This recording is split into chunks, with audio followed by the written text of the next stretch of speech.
We ready to proceed? Okay, welcome to all who've just joined the general session. We appreciate your participation. We have just concluded an executive session, and we are now considering the business of the society. We will do a roll call. We'll get reports from the attorney and the executive director, Scott. And we will also, we have an application to consider by a study group which seeks to become affiliated. And that's the business for this afternoon, apart from any new business that may be considered. So at this point, welcome to all. I think we have a more financially stable society than ever before because of the accomplishments of paying off the debt, which was incurred by the match factory. And we are going to proceed first with a roll call. Steve Schuman, the secretary, will call the roll. Bob Ziegler. Here. Chris Kaufman. Here. Jeff Shapiro. Here. Cheryl Gons. Here. Myself here. Bruce Marsden. Here. Richard Drews. Richard Drews. Oh, he's here but muted. Yep. Michael Bloom. Here. Peter McCann. Here. Mark Schwartz. Here but muted. Here. And Steve Reinhardt. Here. There but muted. Okay. Everyone on the board is here. The APR board members present, I notice, are Ken Grant. Is there any other APR board member present? Here. Thanks, You Ken. can also add Melanie Rogers to that. She's in the she's attending as an attendee. Noni Rogers. Yes. Okay. Okay, then APS staff members, we of course have you, Scott, Kathleen Yurchak, and Jeff Krantweiss. Yes, sir. Any other staff members? No, but Eric Jackson is also here. Oh yes, Eric, of course. Yeah, I've got him here. Mm-hmm. Okay. Okay, thank you very much, Steve. We now have a report from Kathleen Yurchak, the Society's attorney. Thanks, Kathleen? Bob. Thank you. So I looked at my notes from the last meeting and Steve Schuman takes the minutes and he put, Yurchak reported that she was working with the executive director on workplace and employee issues related to COVID. So same stuff, different month. So really that's all in terms of legal work that I've been doing. We've had various questions relating to employees and how we deal with COVID. I'd say we've worked through all of those very smoothly. I think the executive director and also Jeff have anticipated creating policies and dealing with issues before they become problems. So I've been involved in that. Moving forward, we have, and Scott may talk to this, 2 lease amendments that we have. CareerLink is renewing and Jackson Hewitt. So I've been working on those, but everything's been going very smoothly. Any questions? Thank you. Okay. All right. We'll now move to the report of the executive director, Scott English. Scott? Thank you, Bob. Bear with me for 1 second.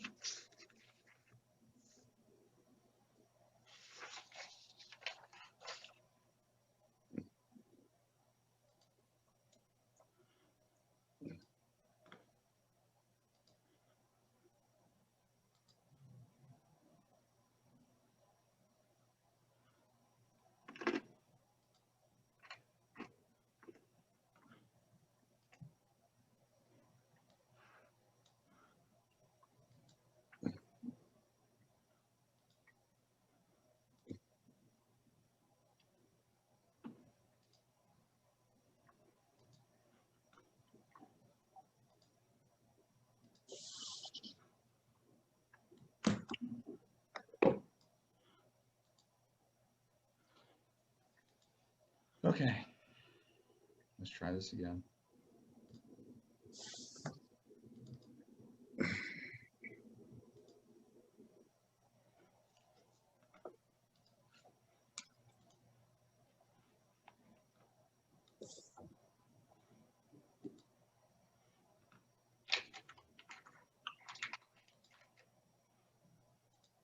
I apologize.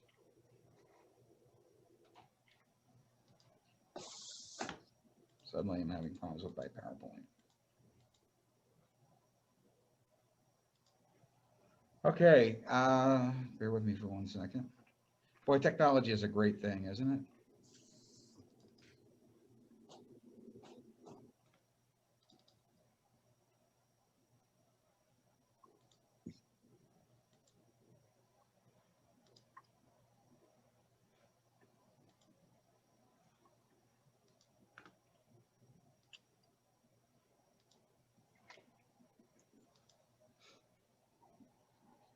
Okay, good afternoon, everyone.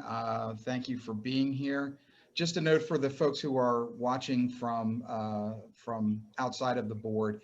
If you have questions, we do have a Q&A option for you. So please submit your questions. We'll get to those at the end of the conversation. My expectation is that I may answer some of those questions before we get there. For this presentation, what I wanted to do was give you a sense of how 2020 concluded and start looking ahead to 2021.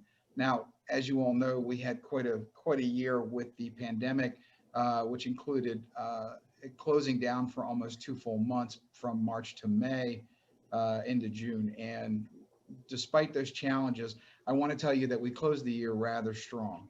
As you can see, our operational budget closed contributing $75,400 to net assets.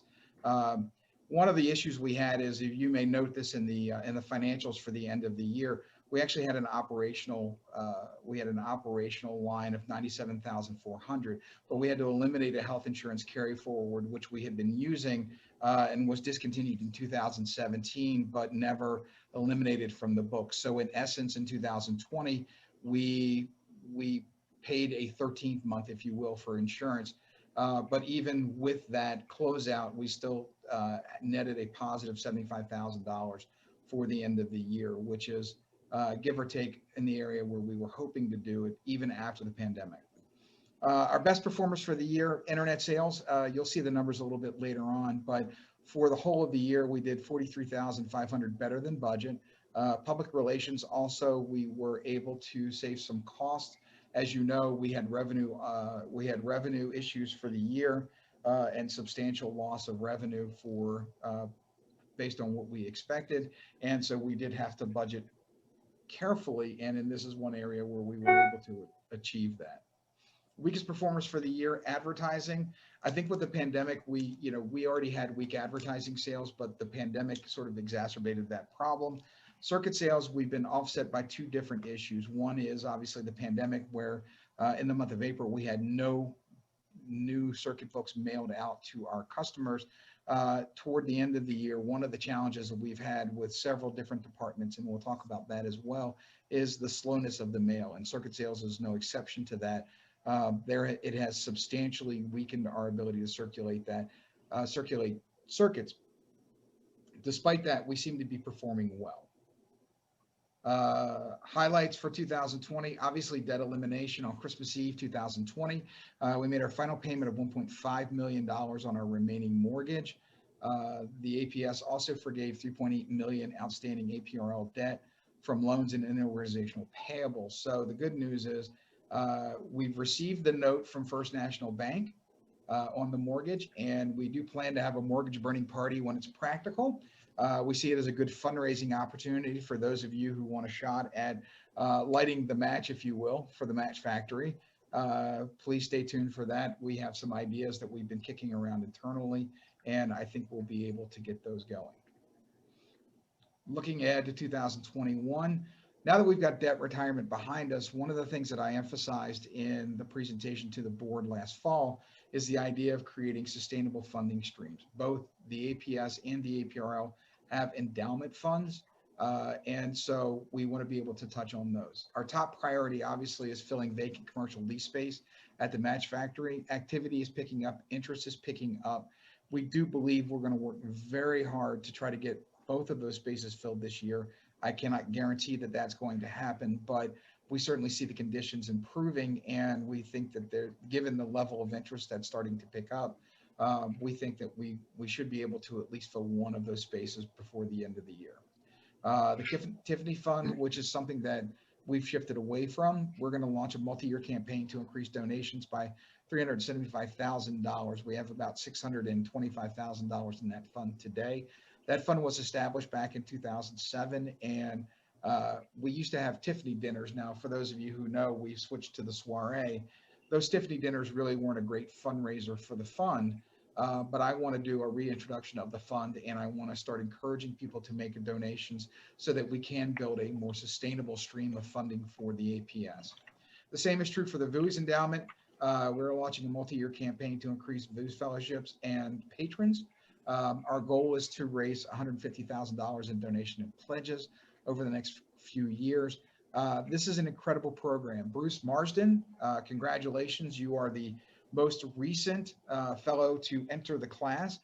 So everyone, please thank Bruce for his support of the APRL. Currently, we have 2 other individuals who are making their way through the VUIS pledge. One is Bobby Lau, who is the chairman of our translation committee, and Scott English, who is the executive director of the APS and the administrator of the APRL. So we are working our way through, I hope in the next couple of years, to fulfill my pledge and join an esteemed group of people that include many of you on this call today.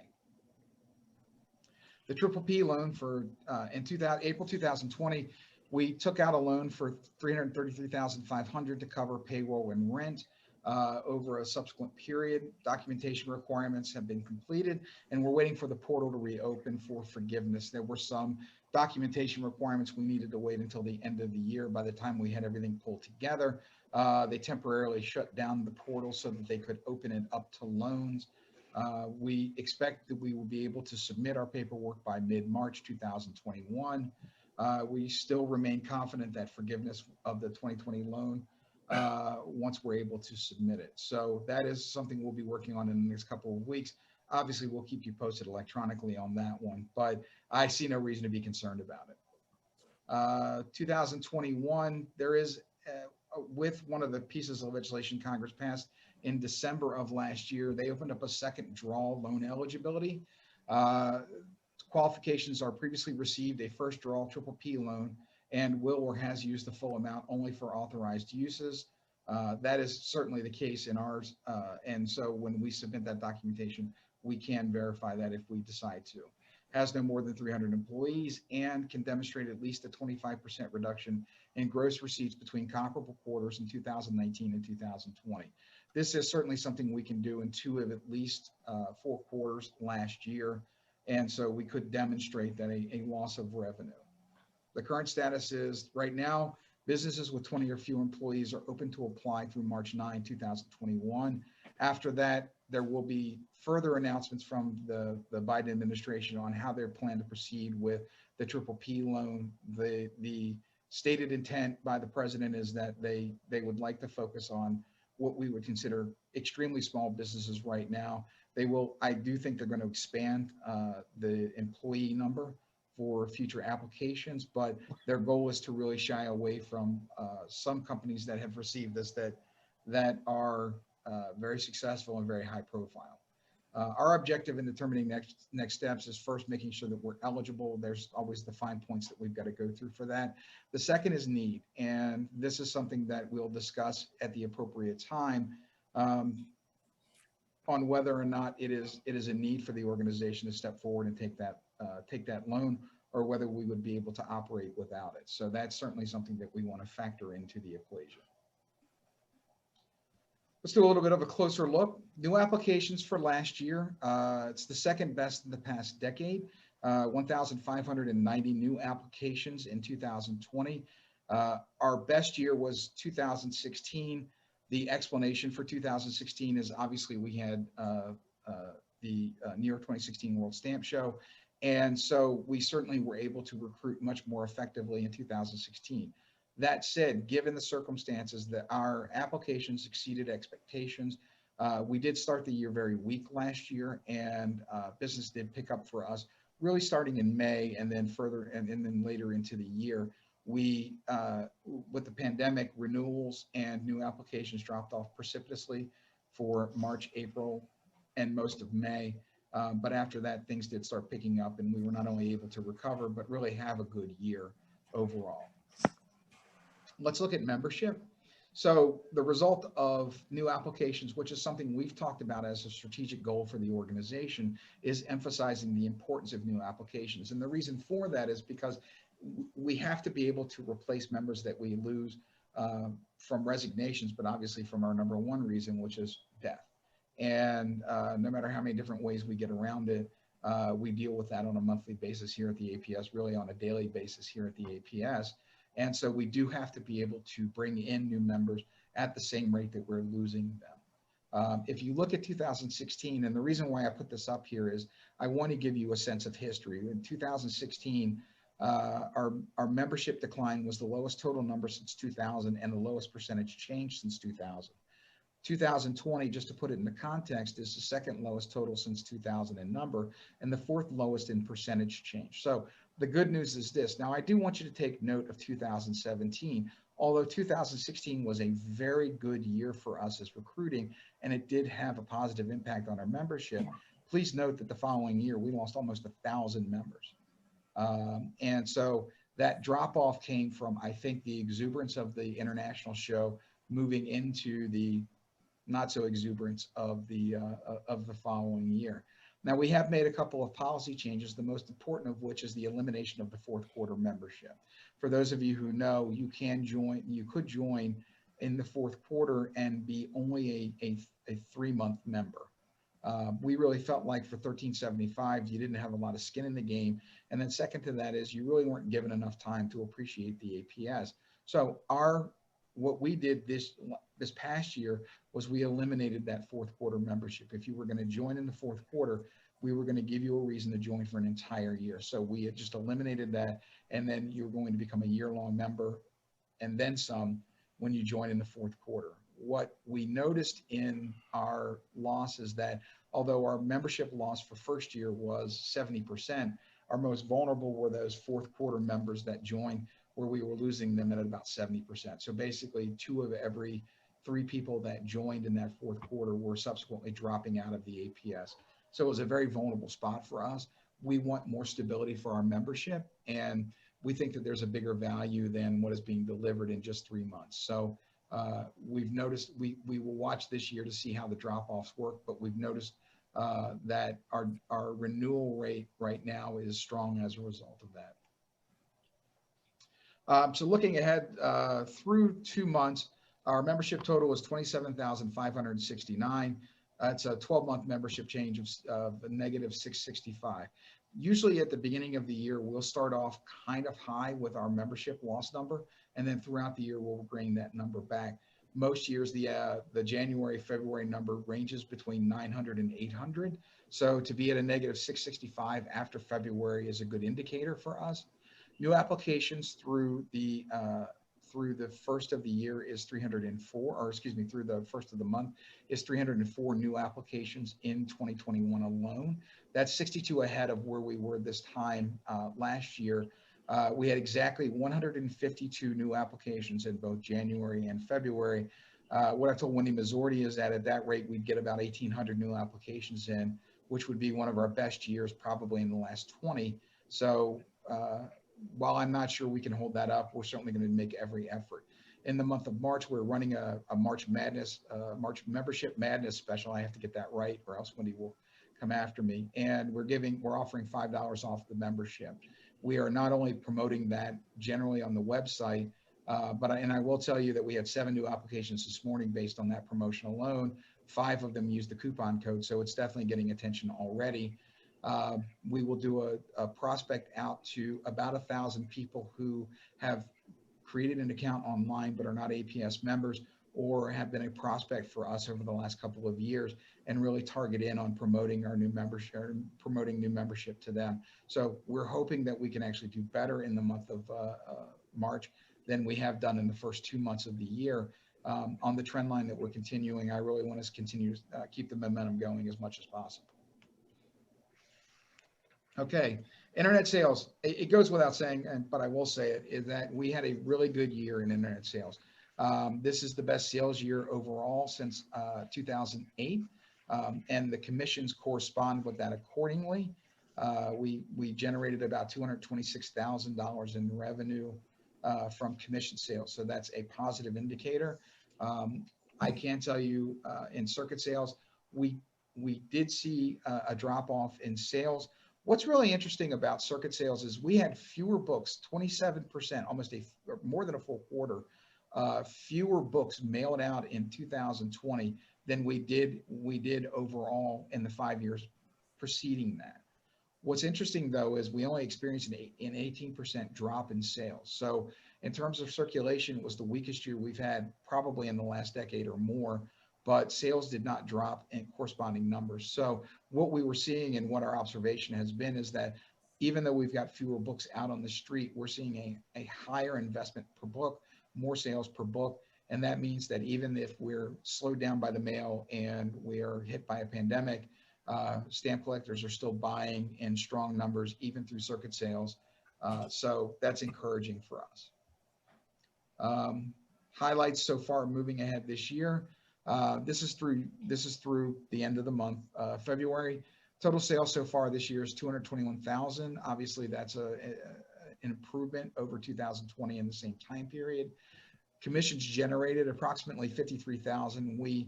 That's a preliminary estimate. We still have to finalize some numbers and close out some receipts. So I used a preliminary number there, but that's in the neighborhood of what we will see for commissions over the first 2 months of the year.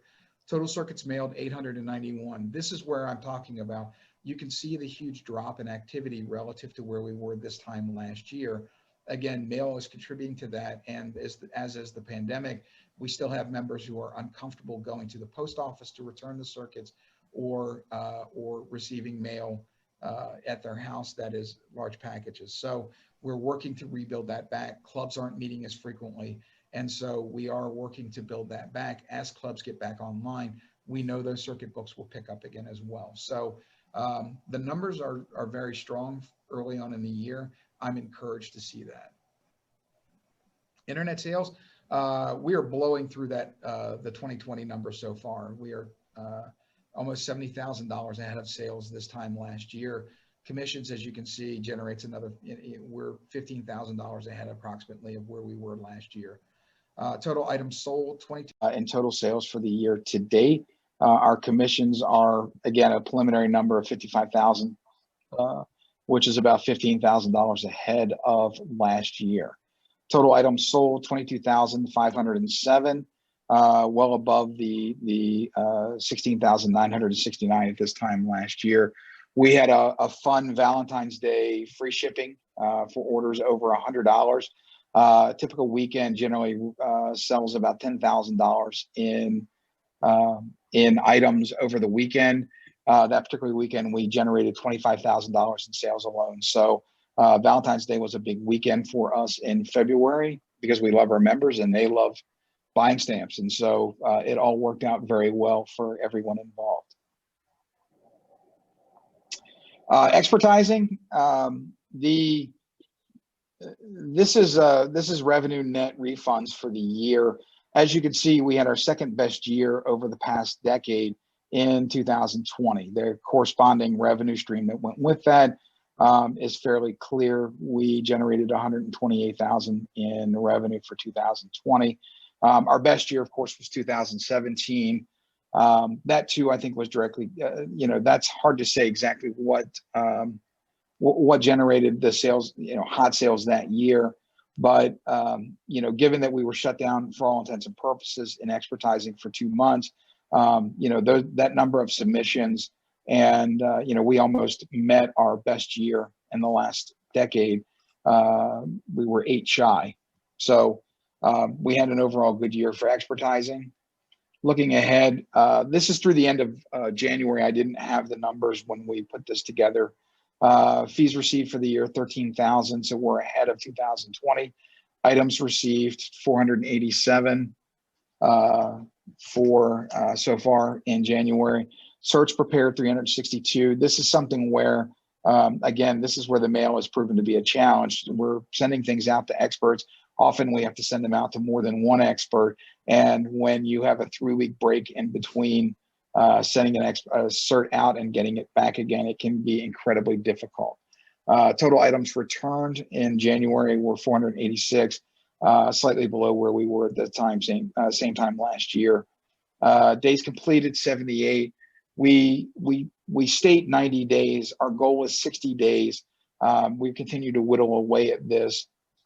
As we're able to expedite shipping, we will be able to pick up on that number. But for right now, our customers seem pretty satisfied with the return time and the experience they're having. One of the things we've been able to do is mitigate the refunds that we do on an annual basis. For those of you who've submitted to expertising, you know that you do it based on Scott Catalog. Sometimes they are optimistic submitters, and what that means is that we're going to end up generating a huge refund. But our total refunds based on our work with our submitters last year was that we were able to cut down on the amount of money that we had to return back to them again. So we've better identified the stamp coming in to help make sure that that the cert is going to end up being close to a cost of what they have to do. So I want to go real quick through our education impact for the year. Total number of students served for Stamps Teach was 3,445. Despite school closings, 122 educators requested Stamps Teach packages. I know people think that only homeschool educators participate in this program, but that's not true. The impact of this can be felt. Typically, we deal with homeschool. When we're dealing with homeschools, it's usually through cooperative learning educators that we provide packages. So even if you are dealing with homeschool students, you're going to see more than just 1 or 2 students affected by this. But we also have picked up activity in public schools. And so even though last year was a bit of a down year relative to the years prior to that, we felt like it was pretty strong given the circumstances that we were dealing with. Learning elements, this is on the C3A platform. A total of 5,726 learning elements were accessed on that. Learning elements are everything from a course to a document, a supporting document that goes with it. We built up our audience last year, so we continued to increase the number of people participating in C3A. And you'll notice in the KPI section of the finances now that we will be reporting the number of account registrations that we have for that. Summer Seminar Online, we were test driving a lot of concepts last year, so we ended up having 58 sessions over a month-long period. We had over 1,100 registrations for Summer Seminar, and it generated $9,740 in revenue. We budgeted about $14,000, I think, in total revenue for Summer Seminar. So just on the platform alone, we came pretty close to meeting our budget for the year, which isn't bad. But one of the important things in this case is that we reached a much broader audience than people who are able to come to Bellefonte. So obviously, even when we're able to go back to in-person events, we want to find ways to make sure that we can include virtual learning so that people who can't make it to Bellefonte for Summer Seminar can participate. Live learning events. So we replaced on the road courses last year, and we launched live learning events at the end of last year. So over a couple of months, we had 192 people participate in live learning events, really just to get a proof of concept. How's that turning out for us? Pretty good. So we've got live learning events scheduled through June. The February technology course with Wayne Youngblood has generated 108 registrations. The last session for that was last night. Very well received. We've already gotten a lot of favorable feedback for that. The March Scott catalog with Ken Martin has 103 registrations. I need to update that. The number is actually now 108. And there's still time to register. So if you want to learn about the Scott catalog and learn from our director of expertising, Ken Martin, who's a great guy and a wonderful instructor, that does start next week. There's still time to register, so please sign up. We have estate planning coming in April. We already have about 34 registrations for that. EFOs, and we haven't really promoted that yet. We're going to start promoting that next week when Ken's session goes live and we move on to the next promotion. EFOs will come in May. All of that means that we've generated about $3,100 in revenue to date through live learning events. Our target for 2021, because again, we were basing this on a lack of experience. We set the target at 5,000. What I told Kathy Brockville this morning is that we needed to probably double our target for 2021. So our goal will be really try to get closer to 10,000 rather than 5,000. My guess is we may even do better than that. So we'll keep plugging away on that. Summer Seminar Online course catalog is online, and registration will open May 1. We have all of the course descriptions up, all of the instructors, the separate sessions that are going on. There are some additional events that we'll do that will be more social in nature that we'll be adding to the Summer Seminar Online page very soon. But for those of you who are interested, if you haven't had a chance to go and take a look, please do. And registration will be coming your way soon. So let's talk about the library a little bit. The interesting thing about the library is we've been tracking library requests since 2008. Last year, we fulfilled 2,503 requests. That is 500 more than the year prior. And it's combined basically research, borrowing, scanning, you name it. Scans and research are the most frequently requested, believe it or not. Borrowing is popular, yes, but research and scans are the most popular among all of them. We are well ahead of where we've ever been historically, and we continue to see that number grow. We expect it will grow again more this year. Digital library, we opened that up to just about everyone last year, and we had 5,700 unique visitors. Our monthly traffic grew from 350 users to nearly 1,000 visitors. I can tell you that we are seeing higher numbers earlier in the year this year. So we think that as people continue to become familiar with the digital library, we will see greater usage. 1,618 subscriptions for the PLR. We added 100 new subscribers in 2020. We think that is because we had a digital library online. We were very accessible digitally. And for people who haven't necessarily been subscribers to the PLR before, they're starting to really, truly appreciate the benefit of the library. And we appreciate having them as subscribers. Digital resources, we upped our number from about just under 550,000 last year to 612,000 pages that are available. We have 9 full journals in the library, 7 books, 45 exhibits, 2 maps, and 3 films by the end of the year. We continue to grow our resources there. We'll talk about that a little bit. So let's talk. So we have 9 full runs. Our first step right now is corrections to the AP. We're having members who've identified a missing page here and there. So we're going to go back and do some quality assurance work to make sure that we get the full run of the AP corrected. The other thing is that we only have the PLR going back to 1980.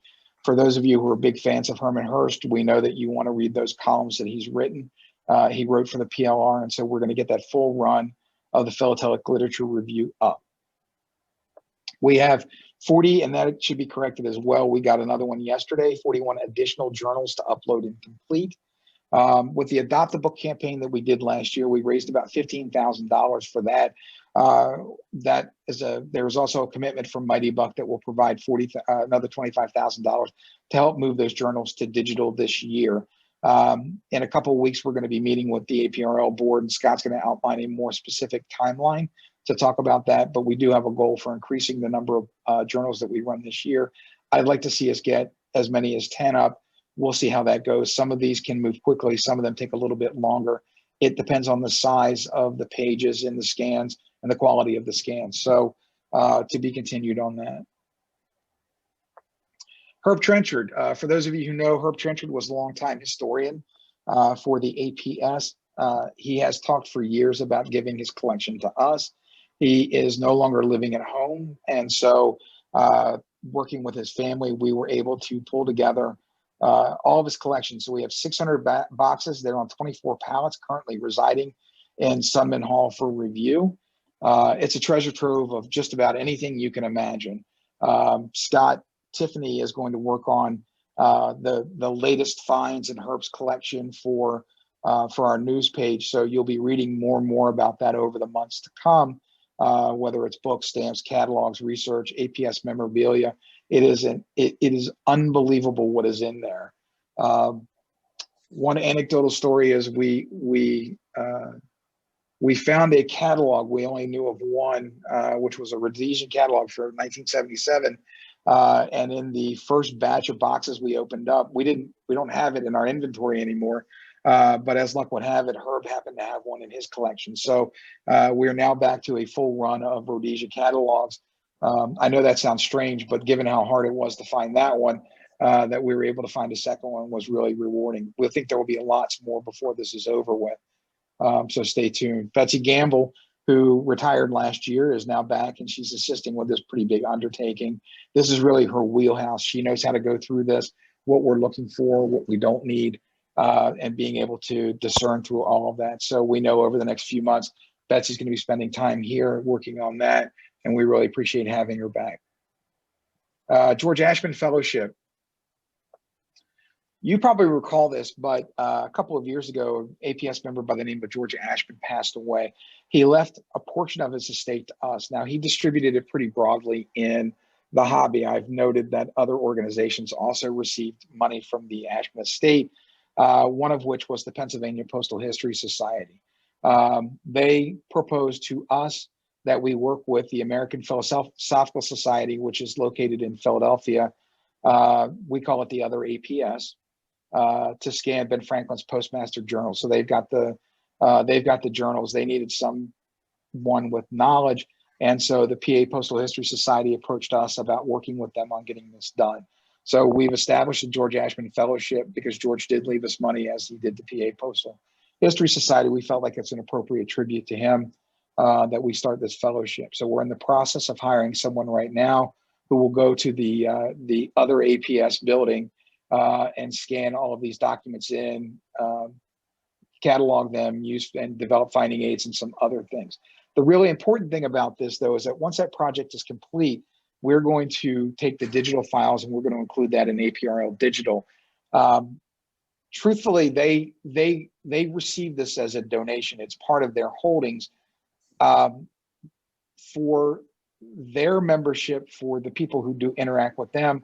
There's probably not a high level of value. For the philatelic world, we think there is a substantial value, and that's why we went into this partnership. It's a $2,000 contribution to a fellowship, but we think the return on the investment is going to be great once this project is over with, and we're able to move this over to APRL Digital. All right, so let's talk about website a little bit. Last year, we had 411,000 unique visitors to our website. So our overall website traffic grew by 37% in 2020, exceeding our monthly traffic goal of 40,000 a month by about 20%. We had initially launched this year with an expectation of 50,000 a month, but we have adjusted upward that number. And so we will be driving towards 60,000 monthly by the end of the year. Blaine's recently set out something about the number of website visitors they had.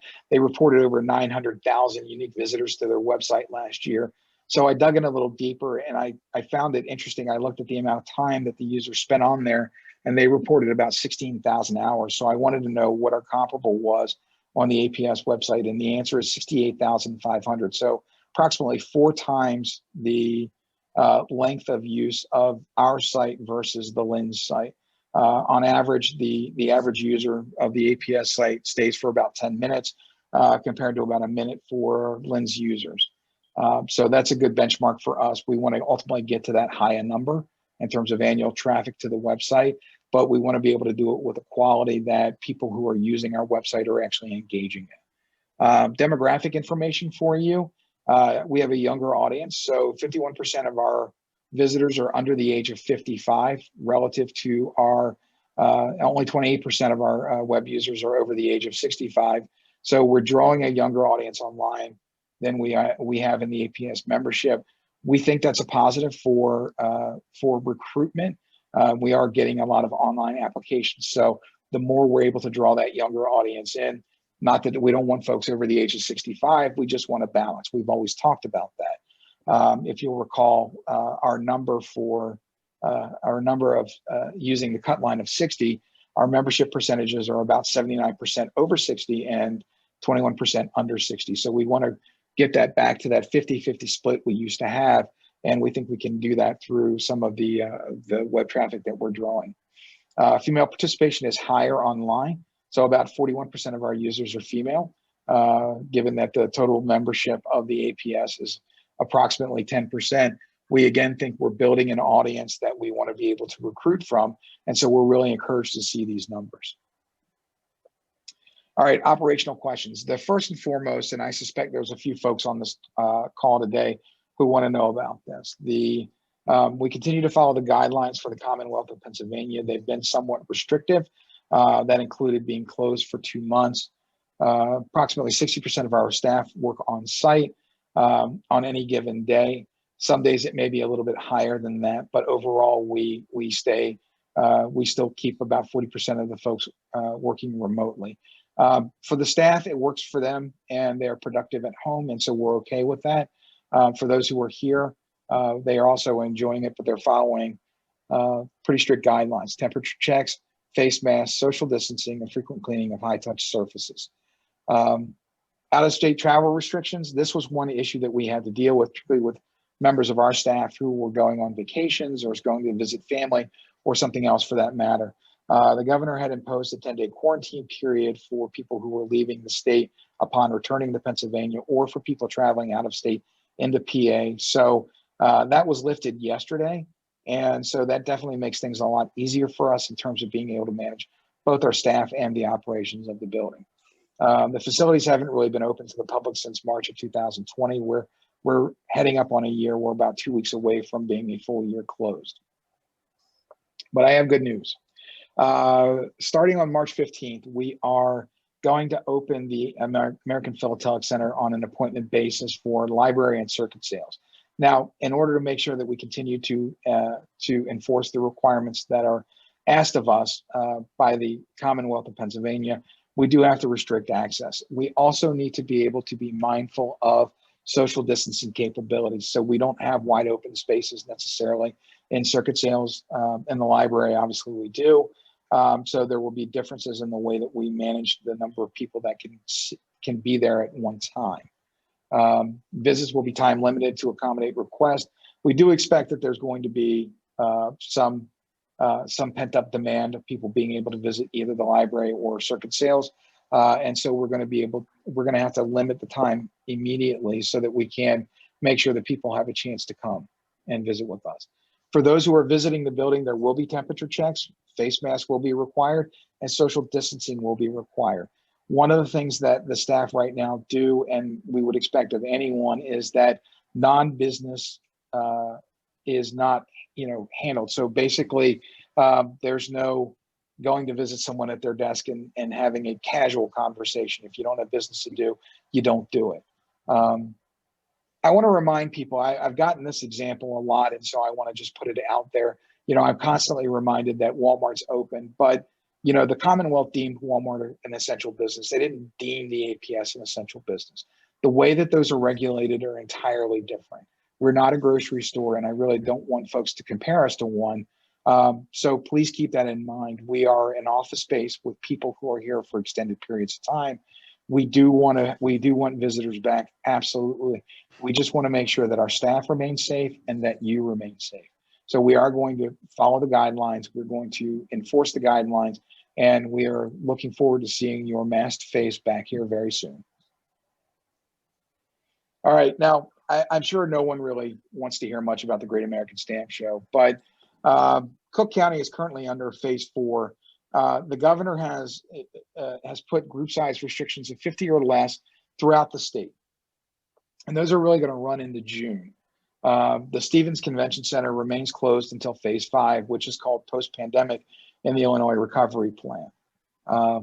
What phase 5 requires is widespread distribution of the vaccine, sustained period of no new infections, or widespread treatment that makes large gatherings safe. Governor Pritzker has been unclear on the metrics for meeting phase 5 requirements or reopening of large indoor facilities. I'll quote him from last Thursday. He was touring the state, talking about increasing the number of vaccinations that they wanted to do in the state of Illinois. And they asked him, when would Illinois be ready for phase 5? And his answer is, we're not there yet. Translating in government speak, who knows? There's an expectation that there's a large number of people vaccinated, but again, we don't really know what that specifically means. Factors for the show. So just looking at overall vaccination rates, you know, I got a very nice email from several members that have pointed out to me that many APS members will be eligible early on for a vaccination. And while we do appreciate that and understand that, that's not how government restrictions work. And so we have to be mindful of how we're going to get to the goal of 300 million by the time of the show, based on guesstimates of, and bear in mind, I mean, these are just, these are projections. They may not come true, but they're based, you know, they're done by people who know a heck of a lot more about vaccinations and public health than I do. So we're relying on that information to help make these decisions. Based on those projections, we see approximately 2/3 of the 300 million goal being completed by the time of the show. The other thing to remember in the vaccine is that there's a period of time afterwards, and Peter can certainly speak to this if anyone ever wants to know, but there's a period of time after that vaccine where you are not considered, you know, it takes time for that, the full effects of that to kick in. And so that also has to be kept in mind. Health experts are predicting group restrictions are going to, through the remainder of the year at some level. Now we're talking about a show of 3,000 people operating in Illinois, anywhere from 3,000 to 5,000 people operating in Illinois. Are we going to be able to do this inside? And I just don't know the answer to that. So when will the Stevens Center be open for business? We do know that there are shows scheduled for April and May. For those of you who check the website, and I know people do, those events are being scheduled later in the year, or they're being canceled outright right now. The Stevens Center has, all the Stevens Center staff can tell us is we're waiting on some guidance from the state of Illinois. How will bourse and non-bourse revenues be affected by restrictions? It's important to note that in order for us to accomplish the value of the show, that is a successful bourse, we want to know how restrictions are going to affect non-bourse activities. Will we be able to have an awards banquet? Will we be able to do talks? Will societies be able to convene? We don't know. And how will those restrictions impact the show? If we do know this, that, you know, approximately 1,500 people, 12 to 1,500 people will come to our show from somewhere outside of the 200-mile radius. Without those people, that has a serious impact on the number of people who can go on the boards. So we have to keep that in mind as well. So can this show be financially viable for both dealers and the APS? For those of you who know, we work to not profit off of this show. That at times in the past, it was viewed as a moneymaker for the APS. Our objective has been over the last few years is to provide a good marketplace for dealers, a great place for societies to meet, and a major positive impact for the hobby at large, not to make money. It's ideal that we do.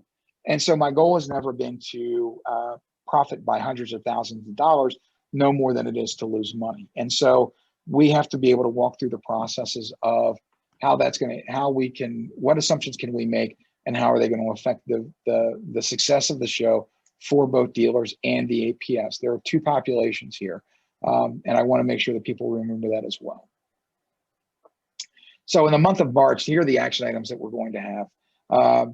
Tomorrow afternoon, we're meeting with our partners from the American Topical Association and the American First Aid Cover Society to continue to update. Although we're not clear on exactly what we can do, we do know there are things that we can plan on and start putting together. So we meet every 2 weeks or so to go over those action items, make sure that we're prepared to go and minimize the amount of ramp up time we need if we are going to do the show.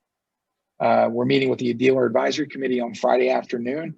We do want to solicit dealer input here. We think a good place to start is the Dealer Advisory Council. And we want to be able to start getting feedback from dealers. Obviously, I think there are many dealers who feel strongly that we should have a show. But again, is that enough to necessarily have a successful show? We'll have a preliminary budget completed by the end of next week. We want to evaluate that and make sure we have the assumptions. And then we'll have a proposal for the APS board by March 19th, at which point we can make a decision of whether it's go or no go. Again, this is not a show that starts on a dime. It's a large scale show that requires a lot of move in, a lot of pre-planning, and a lot of different coordination outside of the APS. So we do need to be respectful, mindful, and making sure that this can be successful in the event that we're able to hold the show. So we want to make sure that we have ample time for planning, we have ample time for dealers to prepare, and ample time for people to make travel arrangements if they're going to attend the show. And so with that, I will call it quits. If there are any questions of the board or other members of the APS, I'm happy to answer them. As always, I like to leave my contact information so people can enjoy that. Okay, Scott, thank you very much. Are there questions for Scott? Yes, there are some questions. Here we go. From Very Mr. Brian. Can you hear me? Sure, go ahead. Okay. How can we build APS expertising to the point where it has the same respect as PFC? I almost never see APS certs associated with high valued material in the open market. You know, that's a good question. We have a good idea of who is served by the Philtog Foundation, who is served by the PSE, and who is served by Apex. Bear in mind that there are categories of superiority that Apex has that aren't necessarily of high value to some collectors. The PF is certainly going to be the dominant always, I think, in classic US stamps. More well-heeled collectors tend to collect classic US than other types. If it's worldwide or modern US stamps, the Apex is going to be the preeminent resource. In fact, we often get from PF referrals of worldwide stamps and of modern US stamps because we have the experts to be able to do it. It's very difficult to be able to expertise everything very well. I also think that because we don't have a fast track capability for professional sellers of stamps, that has negatively impacted our ability to gain favor with them. So that's why dealers and auction houses don't necessarily appreciate the work that we do, because they don't have a fast track to move through. If they've got an auction coming up and they've got to get that stamp sold, they need to be able to have an opinion back on that thing within 20 days. We respect that. And we're not always able to deliver on that end because we are an equitable service. If you're an APS member, you deserve to be treated the same no matter who you are. We have contemplated a fast tracking service. We have not executed it yet. Ken Martin has been looking at it now. I think that one thing alone might make a lot of difference in how certain, particularly professionals, treat us. But for now, I'll take being very important to our members, given the number of certs that we issue, the information that we're able to provide to them to make them better educated consumers. And so the question is, are we just happy with that, or do we want to feel like we're on par with other services? You know, respectfully, I say this of PSE and of PF, we don't necessarily view them as competitors, because we do know what our segmented services are and the value they deliver to our membership. So we want to make sure that if we do try to make some changes to what we do, that we don't lose the quality of the services we provide today. So I think that, you know, the only simple answer is fast tracking. I think makes a lot of difference. We continue to evaluate that, but I haven't come to the board with a proposal on doing something different. Next question. Did the free access to the digital library end? Not yet. When do you believe the drop dead date is with regard to making a decision on holding the show? So I really think that we have to know by the end of this month whether or not we're going to be go or no go.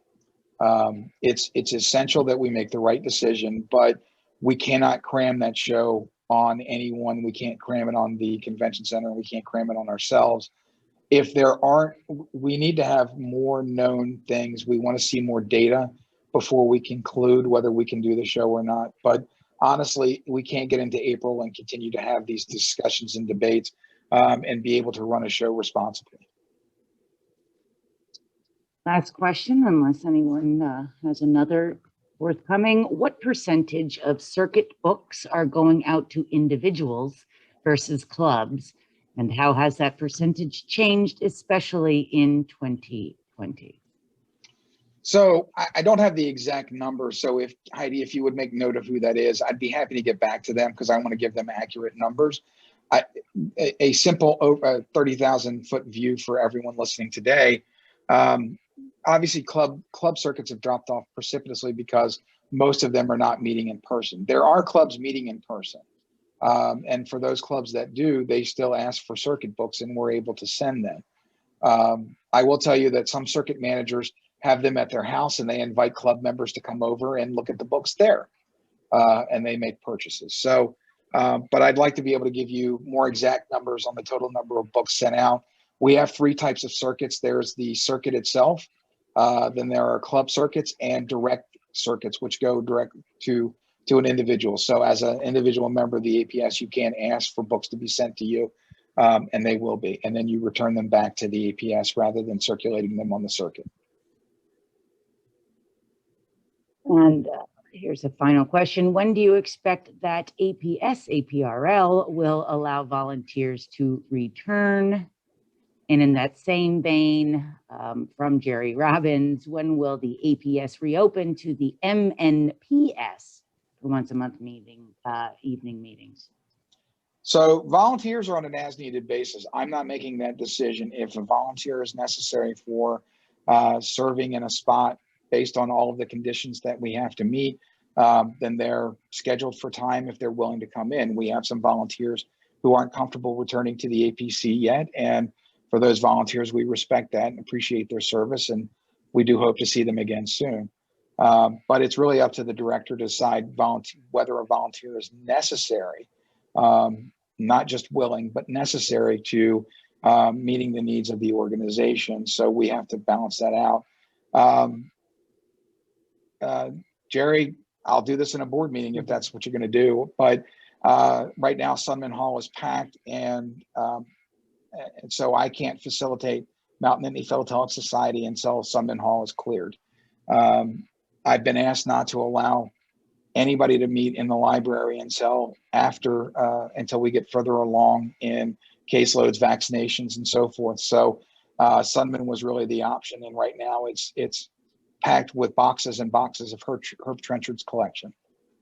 So until I can get that moved out of there, I'm limited in space that I can make available. And it looks like that'll do it for our Q&A. Okay. I didn't want to cut board members off from being able to ask questions as well. So if there were any questions from members of the board, I'm certainly happy to answer them. Oh, and excuse me, we had a late coming question. Excuse me, board members. Heidi, can you pause for a second? Go ahead, Rich. We have some unrented space that you're trying to rent now. Would any of that be available for a volunteer who wanted to work almost in isolation? I can, in one space, it's still currently occupied, so the answer is no.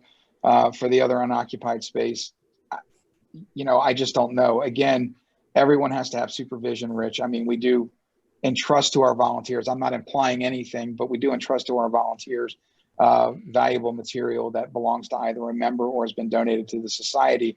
And while I wish I could tell you that we have a perfect record of volunteers not that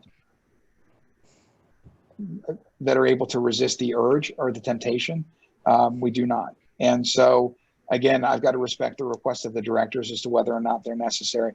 No one has been denied access to the building to volunteer that has been needed, because we do have volunteers that come into the building. Thank you.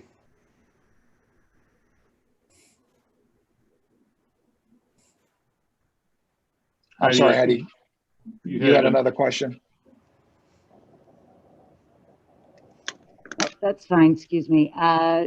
Is Volunteer Week happening in person this year? We have not made a decision on that yet. We're looking to probably the same time frame as deciding on the Great American Stamp Show, whether we'll proceed with Volunteer Work Week. No further questions. Hey, thank you very much, Scott. We still have an affiliate application on the agenda.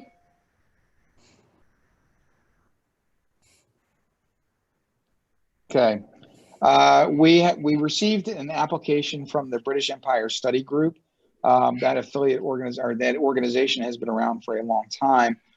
They've recently re-energized. They've introduced new leadership and have stepped up their online presence as well, with a new website, as well as scheduling Zoom sessions. For those of you who are members of the Collectors Club of New York, you've probably received invitations because Joan Harmer, who manages video presentations for the Collectors Club, also does them for the British Empire Study Group. While they only have 16 members, they're fine members, and I think they're looking to recruit and expand the number of people who are members of the organization, and they believe an affiliate relationship with the APS is a great way to help with that. We have a motion, please. I so Cheryl? move. No. Okay, Peter moved, Cheryl seconded. Motion on the floor is to allow the British Empire Study Group to affiliate with us. Any discussion? Hearing none, I will call the question. All those in favor of Peter's motion, excuse me, was that someone? All those just in favor background of noise. Peter's motion, please say aye. Aye. Aye. Anyone opposed, please say nay. Hearing none, the British Empire Study Group is now recognized as an affiliate. Thank you. Any other new business for the agenda? Bob, I just wanted to add one more thing, if that's okay Yeah. with you.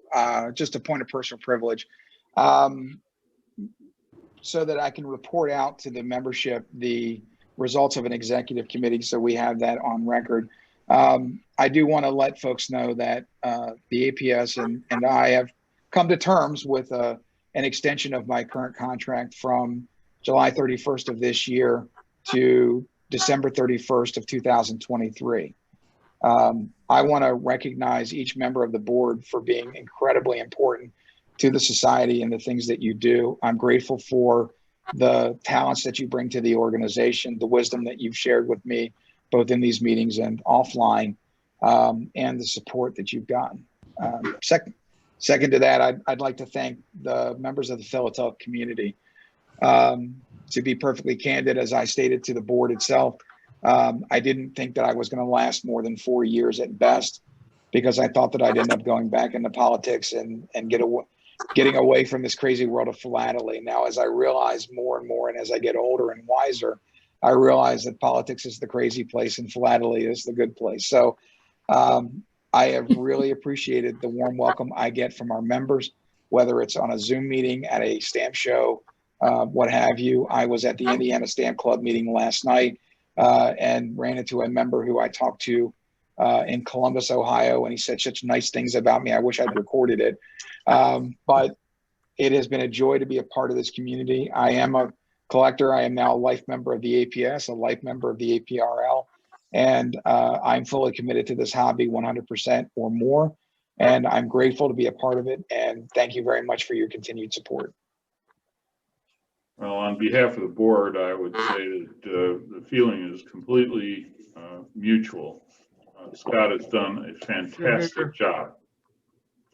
So thank you very much. Even if you have seen the movie King of Hearts and wonder who is sane and who is not, we appreciate you at least 110%. Thank you very much, Scott. Thank you. Any other matters to be brought before the board before we adjourn? Hearing none, I will entertain a motion to adjourn. So moved. Moved by Rich Drews, seconded. Second. All right. All those in favor of adjournment, please say aye. Aye. Anyone opposed, please say nay. I hear none. Therefore, we are adjourned, and thank you one and all for attending. Ken? Let's hold some of these in person. Yeah, really. Yeah. Amen. Amen to that. Love Sorry. to see you. Thanks, Bob. Thank you all. Bye-bye. Seconded the Bye. adjournment. Hi, everyone. Thank you. Bye. Aye. Bob, who seconded the adjournment? Yeah. I'm sorry. Rich I'm moved sorry? it. Who seconded? Who the adjournment? seconded the adjournment? Who seconded that motion to adjourn? Was it Steve? I wasn't sure. Reinhardt? Okay. Okay, thanks. Steve Reinhardt. Thank you all. Everybody clear before we end? Yeah. We're good to go. All right. Thank you, Heidi. Thank you all. Thanks, Heidi.